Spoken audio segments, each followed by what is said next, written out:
Good day everyone, I am Gian Duhina from ECA 112L Section B15 together along with John Patrick de Guzman and our core subject advisor Ms. Marian Sehera. This documentation will be separated into four agendas: theories and concept, circuit and activity results, conclusion, and activity time-lapse. The most important and interesting concept in communication is modulation. It has different types. Modulation is defined as the improving the signal characteristic amplitude, frequency, or phase with reference to the carrier signal. If the input signal is analog form, then such modulation is called as analog modulation. And if the input signal is in the form of digital, such modulation is called digital modulation. Analog forms of signal are suffered from distortion, noise, and interference effects. Due to these three defects, digital signals are preferred than analog.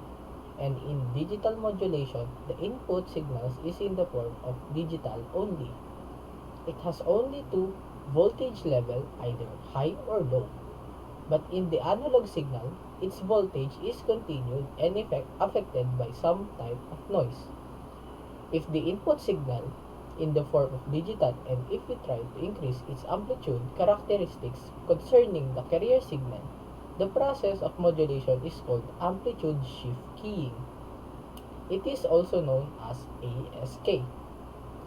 This article discusses what is ASK and its importance. This type of modulation comes under digital modulation schemes. Here, the word keying has some importance, etc. Keying is indicated in the transmission of digital signal over the channel. In ASK, it requires two input signals. First input is binary sequence signal, and the second input is carrier signal. Here, the most important point, we need to always consider the second input, which is the carrier signal, has the more amplitude or voltage range than the input binary sequence signal.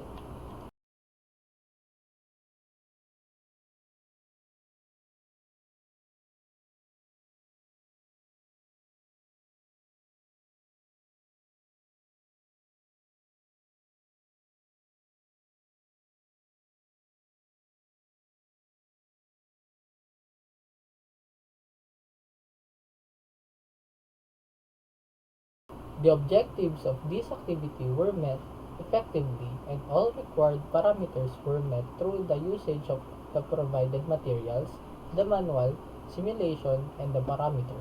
As a result, it was able to create amplitude shift key or ASK. The used simulation is MATLAB was ready to fulfill a clear presentation to the researcher for them to understand the notion of the ASK in this activity. This activity, the carrier transmits data using a high-frequency carrier signal.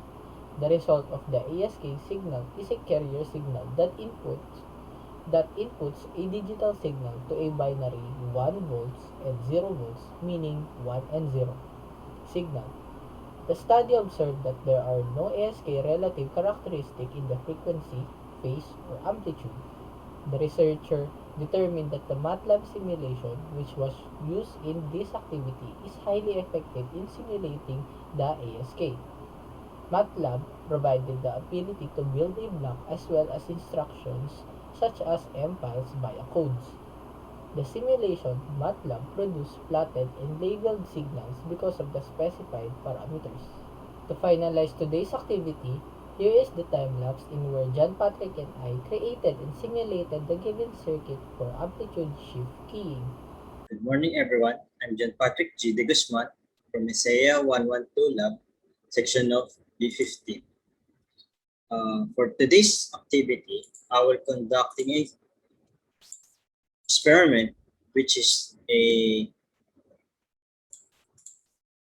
amplitude shifting keying through a